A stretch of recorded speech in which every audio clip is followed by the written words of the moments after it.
لیکن قربان جائیے اس ماں کے اوپر کہ اس کالے کو بھی وہ 14ویں کا چاند بنانا چاہتی ہے۔ دروازے پر دستک ہوئی، بیٹی کا باپ گیا، دروازہ کھولا، بولا کیسے آئے ہو؟ ایک جوان کھڑا ہے، کالا ہے، اس کی نظر میں نہایت بدصورت ہے۔ پوچھا کیسے آئے ہو؟ جان نہ پہچان، کہاں سے آئے مہمان؟ تو کہا تمہاری بیٹی کا ہاتھ مانگنے کے لیے آئے۔ کہا شکل تو آئینے میں دیکھ لیا ہوتا، میری بیٹی خوبصورت ہے، تم بدصورت ہو، میری بیٹی مالدار ہے، تم نوکر چاکر ہو، رشتہ منظور نہیں ہے۔ بیٹی پیچھے سے سن رہی تھی، ابا حضور مجھ کو رشتہ منظور ہے۔ آپ نے آنے والے کو دیکھا کہ کالا ہے، آپ نے بھیجنے والے کو نہیں دیکھا کہ کملی والا ہے۔ اس طرح توبہ سے رنگے دل بدلتے جائیے، سنت و توحید کے سانچے میں ڈھلتے جائیے، جنت الفردوس میں جانے کی خواہش ہو اگر، جنت الفردوس میں جانے کی خواہش ہو اگر، جنت الفردوس میں جانے کی خواہش ہو اگر، جنت الفردوس میں جانے کی خواہش ہو اگر، نقش پائے مصطفیٰ پر آپ چلتے جائیے، نقش پائے مصطفیٰ پر آپ چلتے جائیے۔ شاعر صاحب کھڑے ہوئے شعر سنانے کے لیے، چندے کا پیسہ چنا جا رہا تھا، ماشاءاللہ اس کی گنتی ہو رہی تھی اور مجمع منتشر ہو رہا تھا۔ شاعر صاحب مایوس ہو گئے کہ پتہ نہیں جلسہ ختم ہو گیا، اجڑ گیا۔ جلسہ جو لوگ دیکھنے والے ہوتے ہیں وہ جلسہ دیکھ کر کے چلے جاتے ہیں، پھر بھی دیکھنے پر بھی ان کو ثواب ملتا ہے، اور جو جلسہ سننے والے ہوتے ہیں وہ دعا کر کے ہی جلسے سے جاتے۔ ہم دونوں کے واسطے دعا کرتے ہیں، اللہ دونوں کی مشکل کو آسان فرمائے، دونوں کو جزائے خیر عطا فرمائے۔ چھوٹے چھوٹے بچے کے حوالے سے آپ کو پیغام دینے کے لیے جا رہا ہوں۔ آپ اپنے بچے کے ساتھ 3 احسان کرتے ہیں۔ پہلا احسان کیا کرتے ہیں؟ اچھا کھانا کھلاتے، بچہ بھول جائے گا، یاد نہیں رکھے۔ دوسرا احسان اپنے بچے کے ساتھ کرتے ہیں، اچھا سے اچھا کپڑا پہناتے ہیں، اس احسان کو بھی بچہ آپ کا بھول جائے گا۔ تیسرا احسان یہ کرتے ہیں کہ بچے کے لیے اچھا سے اچھا مکان بناتے ہیں، اس احسان کو بھی بچہ آپ کا بھول جائے گا۔ جب اس کا زمانہ آئے گا تو آپ کا بنایا ہوا مکان مقبرہ بن جائے گا، وہ اجاڑ کر کے پھینک دے گا، شیش محل بنائے گا، اس احسان کو بھی بھول جائے گا۔ لیکن ایک احسان کر دیجئے، کتابوں میں لکھا ہے بچہ کبھی آپ کے احسان کو نہیں بھولے گا۔ آپ جاہل رہے کوئی فرق نہیں پڑتا، اپنے بچے کو پڑھا لکھا دیجئے، زندگی بھر احسان یاد رکھے گا۔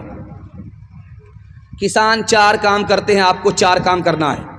کسان کو اچھا غلہ ملتا ہے، آپ کو اچھا بچہ ملے گا۔ کسان کو اچھی فصل ملتی ہے، آپ کو اچھی نسل ملے گی۔ 4 کام آپ کو کرنا ہے۔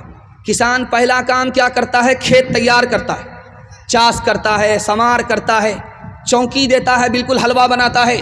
یہ کھیت مثال ہے ماں کی، ماں جتنی اچھی ہوگی اس کی کوکھ کا بچہ اتنا اچھا ہوگا۔ کسان دوسرا کام کیا کرتا ہے؟ اچھا سے اچھا بیج لاتا ہے، مکئی کا اچھا بیج، دھان کا اچھا بیج۔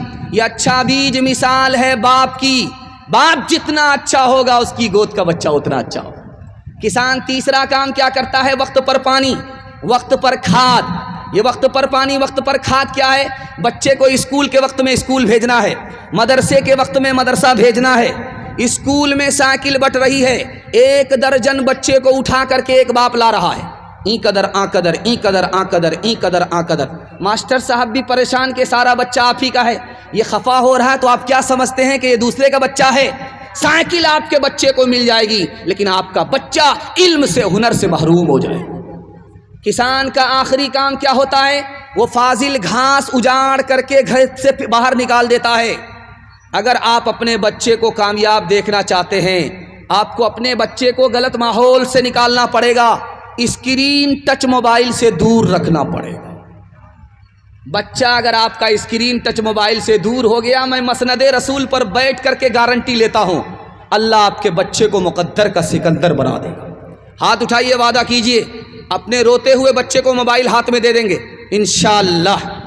خیر ماشاءاللہ۔ ایک مثال، پیغام ختم کر رہا ہوں، بہت دھیان سے سنیے گا۔ ایک کتاب ہے، وہ مدرسے میں پڑھائی جاتی ہے، اس کا نام ہے کلیلہ دمنہ۔ اس کتاب میں لکھا ہے کہ 3 جانور تھے، شیر تھا، چیتا تھا، گیدڑ، تینوں ایک ساتھ مل کر کے شکار کرتے تھے، مار کر کے لاتے تھے، بانٹ کر کے کھاتے تھے۔ 3 جانور کو مارا، گدھے کو مارا، خرگوش کو مارا، ہرن کو مارا۔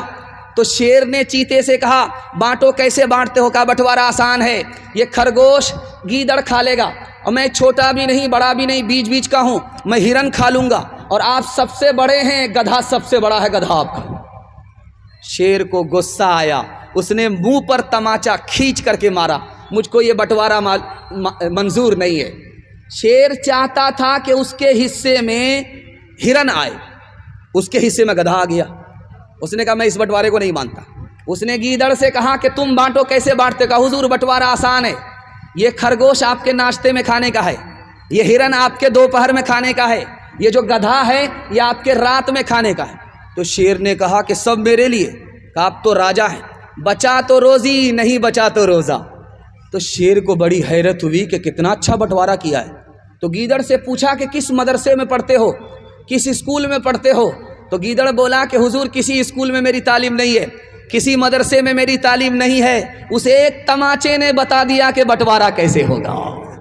ہاتھ اٹھائیے، وعدہ کیجئے بھوکے رہیں گے، پیاسے رہیں گے، فاقہ کریں گے، اوقات کو داؤ پہ لگائیں گے، اپنے بچے کو جاہل نہیں رکھیں گے۔ ہاتھ اٹھائیے انشاءاللہ۔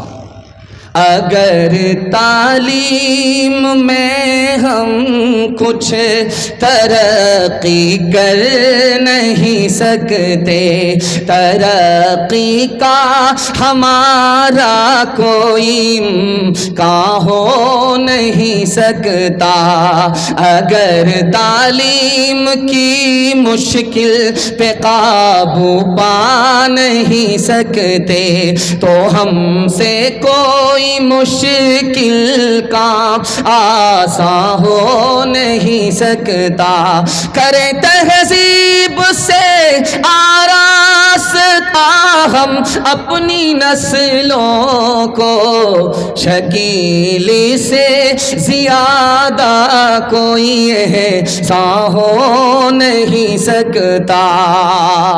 پیغام بچوں کے حوالے سے مکمل ہو گیا۔ ہمارے جوان سننے کے لیے تیار ہیں؟ ماں بہنوں تک پہنچ جاؤں گا، میرے حصے کا پیغام مکمل ہو جائے گا۔ آپ کا جلسہ اتنا اچھا ہو رہا ہے کہ میں آپ کو دل سے دعا دیتا ہوں اللہ آپ کے بیٹے کو دین دنی رات چگنی ترقی سے مالا مال فرمائے۔ ہمارے جوان سننے کے لیے تیار ہے؟ یہاں سے لے کر کے وہاں تک ہاتھ اٹھا دیجئے انشاءاللہ۔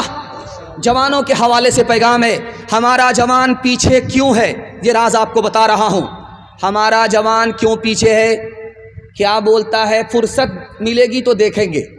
جس جوان نے کام کے لیے فرصت پر، کام کو فرصت کے اوپر چھوڑا، یہ جوان پیچھے رہ جائے گا، آگے نہیں بڑھے گا۔